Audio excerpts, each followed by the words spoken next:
Imagina você ir num parque de diversão e ter realmente a possibilidade de não sair vivo de lá. Porque os que a gente vai hoje em dia é tudo seguro, tudo tecnológico. A gente só tem a sensação de que vai morrer nos brinquedos. Mas a gente sabe que não vai morrer. Teve um parque de diversão antigamente que foi considerado o mais letal da história. E eu quero assistir junto com vocês aqui. Um total descaso com a segurança. Centenas de visitantes feridos e nada menos que 6 mortes. Quê? Tudo isso você encontra em... Action. Pô, a abertura do parque já é sinistra aqui, tá amarrado. Os anúncios não mentem. A diversão oferecida nos primeiros anos de parque era praticamente imbatível em termos de extremismo e risco. Então, será esse o parque temático mais mortal da história? Bom, continue assistindo para descobrir, mas eu já vou avisando, como sempre, esse vídeo tem imagens sensíveis. Um funcionário do Action Park colocou o capacete, pegou seu bastão inflável e foi em direção à arena, que parecia uma enorme cama elástica. Era uma das atrações malucas do parque, chamada Desafio do Gladiador, onde os participantes tinham que lutar. Era assim que o Action Park... Pô, isso aí é de boa, pô. Como é que morre num brinquedo desse aí? É tudo de algodão, pô. Que atraía visitantes.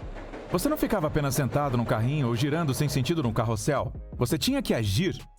Visitantes e funcionários do parque se enfrentavam em combates de mentira que, muitas vezes, acabavam se transformando em brigas de verdade. E foi exatamente isso que aconteceu. O gladiador se mostrou mais ágil que seu adversário, o acertando algumas vezes com bastão inflável. O visitante levou aquilo pro lado pessoal e decidiu se vingar do funcionário do parque que só estava fazendo o seu trabalho. Sim, lutar contra clientes não é exatamente uma função comum passada pela gerência, mas o espírito de competição e adrenalina sempre tomava conta das duas partes. Alguns minutos depois, o visitante ofendido voltou com um grupo de amigos em busca de vingança. Dessa vez, nada de bastões de espuma, foi uma verdadeira briga corporal generalizada. Dezenas de pessoas acabaram no meio de um caos impossível. Saiu porradeiro por causa de uma briga de cotonete? De conter, sem intervenção da polícia, que por sinal já estava no local porque outro conflito estava rolando em outra parte do parque. Ah, qual é? Um grupo de socorristas brigava com fisiculturistas que haviam empurrado seus colegas guarda-vidas dentro de uma piscina. E aí, você curtiu esse tipo de diversão? Pois é. E esse era apenas um dia comum nessa instituição insana. O parque era apenas uma estação de esqui chamada Vernon Valley. Mas um dia o dono do lugar, o Eugene Mulvihill, teve uma ideia genial para monetizar o espaço durante a temporada quente. Ele decidiu construir um parque de diversões no terreno. Só que Eugene achava que os parques comuns eram muito entediantes. As atrações geralmente se resumem a ser preso em algum lugar, algum dispositivo, levado de um lado para o outro ou girando sem parar. Ele queria algo mais americano, cheio de liberdade e atitude. Por isso, nos seus anúncios, Eugene destacava o grande diferencial do parque, que seria que os visitantes teriam o controle de tudo. Regular a velocidade dos brinquedos, escolher os trajetos e até dar uma surra nos funcionários. E essa abordagem agressiva funcionou perfeitamente com adolescentes. O repórter Evan Tillman chegou a dizer certa vez: se você está se perguntando como alguém pode ser tão estúpido a ponto de ir a um parque com atrações assim, junte um garoto de 16 anos com álcool e você vai se surpreender com quão estúpidos eles podem ser. E depois de ouvir isso, você provavelmente está curioso. E como eram essas atrações que causaram tanta repercussão pública? Bom... porque até aí era só bagunça de visitante, né? Era visitante brigando com funcionário, visitante batendo no bombeiro. Até agora não mostrou o que matava mesmo aí. Porque a briga de cotonete lá foi porradaria. O outro foi empurrando na piscina. Até agora não teve nada de letal aí. Vambora. O parque era dividido em 3 seções: Motor World, Alpine Center e Water World. Vamos começar com o Motor World. Ele era famoso pela atração chamada Tanques de Batalha. Os participantes se dividiam em equipes e atiravam bolas de tênis uns dos outros usando canhões. E pagando uma taxa extra, os espectadores também podiam comprar bolas para atirar nos participantes da arquibancada. A cueca pra atirar. Cara de tanque vai atirando em quem tá olhando, pô, é brincadeira. Mas a atividade favorita de todos era jogar bolas de tênis nos funcionários que tinham que recolhê-las. Além disso, os próprios funcionários encontraram outro uso para as bolas. De alguma forma descobriram um jeito de colocá-las nos reguladores de velocidade dos carrinhos. Isso permitia que os veículos atingissem até 80 km, ao invés dos 30 km normais. Os funcionários até dirigiam esses Lola Cars na rodovia 94, de verdade, depois do expediente. Ou seja, não dá pra dizer que os operadores das atrações do Action Park... Por enquanto, só bagunça humana, né? Não teve nada de letal do parque ainda. Tirando que tinha tanque de guerra que podia atirar em quem não tinha tanque de guerra. Tirando isso, era funcionário que pegou bolinha pra aumentar a velocidade. É vagabundo que queria atirar na cara de funcionário. Por enquanto, só erro humano aí. Eram infelizes no trabalho, muito pelo contrário. Assim como os visitantes, eles eram apenas adolescentes e jovens em busca de adrenalina. Por exemplo, Rio Ferdinand afirma que trabalhar no parque era a opção perfeita para sua idade. E Tracy Rio Ferdinand é o zagueiro do Manchester mesmo? Ué, não entendi foi nada agora. McLaughlin também guarda boas lembranças do tempo em que trabalhou lá. E ainda compartilha essas memórias em várias redes sociais. No entanto, o Action Park não deu a todos os visitantes uma infância divertida e cheia de emoção. Para alguns, ele a encurtou de forma trágica. 8 de julho de 1980. George Lawson Jr. estava sentado num pequeno trenó, puxou a alavanca de controle e iniciou sua descida por um escorregador no Alpine Center. Era um percurso de 820 metros que lembrava uma longa cobra de concreto, descendo até a base da colina. A princípio, a descida de George foi tranquila, mas a velocidade começou a aumentar. E em certo ponto, o trenó saiu da trilha. George não teve tempo de reagir e caiu em cima de um monte de pedras, batendo a cabeça. O impacto foi tão forte que ele entrou em coma imediatamente e morreu uma semana depois. O escorregador Alpine do Action Park já era infame mesmo antes desse incidente. Os trenós quebravam com frequência e a velocidade podia ser regulada pelo próprio usuário, mas só tinha duas opções: ou extremamente lento... mas só é psicopata aí? Como é que ia deixar a velocidade na mão dos caras? Os caras atiravam a bolinha de tênis nos outros, batiam no bombeiro, aí deixava a velocidade na mão dos loucos que vai aí... Ou tão rápido que um dos funcionários apelidou de modo morte certa. Aí, ó. Os trilhos feitos de concreto, fibra de vidro e amianto causavam ferimentos graves, mesmo em quedas pequenas. Principalmente porque as pessoas usavam shorts e roupas leves de verão, sem nenhuma proteção para o corpo. Mesmo assim, Eugene Mulvihill, o dono do parque, não exigia nenhum tipo de roupa especial para usar os brinquedos. Por exemplo, no Surf Hill, as pessoas deslizavam pela rampa inclinada usando tapetes e acabavam caindo na água. E às vezes, os trajes de banho simplesmente saíam do corpo. Quer saber como o Eugene resolveu esse problema? Ele construiu arquibancadas para que os visitantes pudessem apreciar essa cena divertida. Pô, não é possível. Não é possível. Em vez do cara resolver, ele fez de atração isso aí. Puta que pariu. Os visitantes experimentavam diferentes atrações e entravam nelas sem trocar de roupa, ainda de sunga ou biquíni. Até mesmo no escorregador Alpine. Por isso, muitos sofriam escoriações sérias na pele. Somente quando George morreu, surgiu a pergunta: isso é realmente seguro? E quem é o culpado pela morte dele? Para escapar da responsabilidade, os representantes do parque afirmaram que George era um funcionário que estava aproveitando o brinquedo durante o horário de lazer. Essa alegação se baseava no fato de que George realmente já havia trabalhado no parque antes, embora no momento do acidente, talvez, já não estivesse mais empregado ali. No documentário chamado Class Action Park, a mãe e o irmão de George dizem que o parque usou esse argumento para evitar informar os inspetores do estado sobre a morte. Se profissionais tivessem examinado o local, poderiam ter notado problemas que já eram necessários resolver anteriormente, como pedras espalhadas pela pista. No fim, a família recebeu uma indenização de $100 mil. Mas a vida de George, essa não tem como trazer de volta. O escorregador continuou sendo uma das atrações mais perigosas do parque até ser fechado por longos 16 anos após o acidente. No entanto, essa confusão, assim como tantas outras, foi resolvida por Eugene Mulvihill, por uma companhia de seguros das Ilhas Caimã, que trabalhava com o parque desde a sua criação, cuidando de todos os seus acidentes, e não foram poucos. A área mais mortal do parque era Waterworld, responsável por um número recorde de mortes. 27 de agosto de 1984. Donald DePaz entrou na piscina de ondas chamada Tidal Wave Pool. O tamanho da piscina era impressionante. 30 metros de largura por 76 de comprimento. Ela podia comportar até 1.000 pessoas.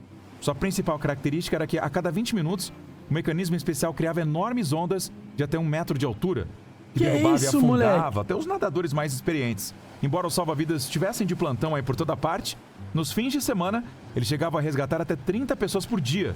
Tudo porque não era fácil perceber que, mais ao fundo, a piscina ficava muito mais profunda. As pessoas só percebiam que não conseguiam subir à superfície quando já estavam com a cabeça submersa. E Donald foi um desses visitantes. No começo, ele estava se divertindo na atração, mas logo percebeu que estava ficando sem forças. As ondas continuavam vindo, o arrastando cada vez mais para longe da segurança. Ele tentou com todas as forças se manter à tona, mas as ondas o derrubavam repetidamente, até que começou a se afogar e engolir água. Por causa do barulho e do caos ao redor, as pessoas próximas a Donald não perceberam que ele estava lutando desesperadamente por sua vida, e então foi tarde demais. Além disso, a água era turva, e o fundo escuro da piscina dificultava ainda mais o trabalho dos socorristas. Quando conseguiram tirar Donald da água, os médicos não conseguiram salvá-lo. O pior dessa situação é que Donald se tornou a terceira vítima dessa piscina. 2 anos antes dele, o jovem George Lopes, de 15 anos, morreu da mesma forma. E 3 anos depois de Donald, o mesmo destino caiu sobre Gregory Grandchamps, de 18 anos. Por isso a atração ganhou o apelido de Piscina Túmulo. Uma das vítimas foi retirada da água pelo próprio filho do dono, Andy Mulvihill, que trabalhava para o pai como um dos salva-vidas. Essa experiência horrível fez com que ele passasse a lembrar com pavor do tempo em que trabalhou na área aquática. E o afogamento não era a única forma de morrer no Waterworld. 1º de agosto de 1982. Pô, podia ser levado pela onda e bater a cabeça, pô. Essa piscina de onda é maluca, hein? Jeffrey Nathan descia por uma rota aquática chamada Kayak Experience. Ventiladores submersos criavam corredeiras agitadas, imitando as condições mais extremas de rios naturais. De repente, o caiaque inflável de Jeffrey Moleque, virou. olha isso. Ele caiu na água e tentou voltar para o bote, mas as correntes fortes o empurravam em direções opostas. Que loucura, Nesse moleque. exato momento, um dos ventiladores submersos quebrou, gerando uma faísca elétrica. A corrente elétrica se espalhou pela água e eletrocutou Jeffrey. O choque causou uma parada cardíaca imediata. Outros 2 participantes da atração também ficaram feridos, mas conseguiram ser salvos. Os socorristas tentaram reanimar Jeffrey, mas ele morreu 40 minutos depois de ser retirado da água. A atração foi fechada, mas apenas a atração. O parque continuou funcionando normalmente. E a próxima tragédia não demorou a acontecer. 1984. Aí Um jovem aí já foi umas 10 mortes, né? Que a gente já contabilizou aqui. Que loucura. segurava firmemente a corda na atração Tarzan Swing, se preparando para pular. Nessa atração, os visitantes se balançavam numa corda de 6 metros de comprimento, pendurada em um arco de aço, sobre uma piscina de nascente cristalina, e então mergulhavam na água. Assim como as outras atrações, essa também tinha várias falhas. Às vezes, a corda balançava demais e os visitantes batiam os pés no concreto do outro lado. Mas isso não diminuía nem um pouco a fila da atração. Finalmente, o jovem saltou do penhasco e gritou de adrenalina. Mas essa euforia não durou muito. Ele não esperava que a água fosse tão fria. A temperatura variava entre 10 e 16 graus Celsius, bem mais gelada do que nas outras áreas do parque. Por causa disso, quando o homem mergulhou, o seu corpo passou por um estresse tão intenso que ele teve uma parada cardíaca. Ah, mas calma aí também. Porra, achei que o moleque ia voar pro outro lado também. Pela temperatura da água. Porra. E morreu. Após a tragédia, o parque decidiu alterar a temperatura das águas nas atrações. Ao todo, aconteceram 6 mortes horríveis no parque, mas poderiam ter sido mais. Um adolescente estava parado perto do topo de um toboágua, recebendo olhares cheios de admiração e medo. Ninguém mais se atrevia a experimentar a nova montanha-russa chamada Cannonball Loop, já que ela era tão perigosa que até os maiores destemidos recusavam correr tal risco. A estrutura da montanha-russa tinha 6 metros de altura e seu looping era inclinado no ângulo de 45 graus. Nem todo mundo podia entrar nela. Um peso muito alto poderia fazer a pessoa ficar presa no looping, e um peso muito baixo não gerava velocidade suficiente. E se o visitante estivesse usando roupas com zíper, o zíper poderia enroscar em algo e causar ferimentos. O adolescente tentava esconder o medo, já que havia boatos de que os manequins usados para testar a atração saíam do looping, sem os membros. Tudo porque no final o percurso tinha um looping vertical e colocava uma pressão imensa sobre o corpo do visitante. Dizem que esse looping quebrava as leis da física e que a sensação de passar por ele era parecida com ir para o espaço. O adolescente se deitou de costas, cruzou os braços sobre o peito, juntou os tornozelos e decidiu iniciar a sua... Moleque, é tudo fechado esse tubo, com água dentro. Tu é louco. É uma montanha-russa sem carrinho, pô. Descida maluca. Os espectadores prenderam a respiração. Enquanto ele descia em linha reta, tudo estava bem, mas ao iniciar o looping, ele bateu com a parte de trás da cabeça na parede do tubo, quase desmaiando. Mesmo assim, teve muita sorte. Depois de ser lançado para fora do tubo, recuperou o controle rapidamente, se levantou e sorriu para a multidão, que o aplaudia como um herói. Alguém que havia domado a atração mais perigosa de todos os tempos. No entanto, poucas pessoas chegaram a andar no Cannonball Loop. O toboágua vivia entupido de lama e areia, que se acumulavam justamente no looping. Isso causava inúmeros ferimentos nas pessoas. Por isso foi fechado bem rápido. Pô, essa aí foi loucura, pô. O looping sem carrinho foi louco. Que se essa atração não tivesse sido desativada, teria multiplicado o número de mortes no Action Park. A essa altura do vídeo eu tenho certeza que você está se perguntando como o dono de um parque tão perigoso conseguiu manter esse negócio controverso funcionando por tanto tempo. Eugene Mulvihill era um mestre da persuasão. Ele era tão influente que até os investigadores que lidavam com os inúmeros acidentes saíam do parque com a impressão de que tudo estava sob controle. Mas o detalhe principal estava na companhia de seguros das Ilhas Caimã, que ajudava o dono a escapar das consequências dos acidentes. E como se descobriu depois, ela foi criada pelo próprio Mulvihill. Pô, Esse truque o ajudou a evitar a responsabilidade, mas no fim, o parque acabou desmoronando. Em 1996, o lugar foi fechado por falência, resultado dos inúmeros processos judiciais. Mas a nossa história não termina aí, não. O parque foi comprado e renomeado como Mountain Creek Water Park. E em 2015, a família Mulvihill recuperou a posse, implementando regras de segurança mais rígidas. tô vendo que tava mais rígido. Hoje em dia, o parque funciona sem suas atrações perigosas, mas as memórias do passado ainda vivem na cultura pop dos anos 80 e 90. Tu é louco. Assim como os Backstreet Boys, os Furbies ou o canal Nickelodeon. Ainda assim como acontece com esses ícones do passado, até as lembranças mais coloridas podem esconder momentos sombrios. O Action Park, tão amado pelos frequentadores da geração X, virou túmulo de 6 visitantes. Mas me fala aí nos comentários, moleque, qual atração do antigo Action Park você arriscaria experimentar?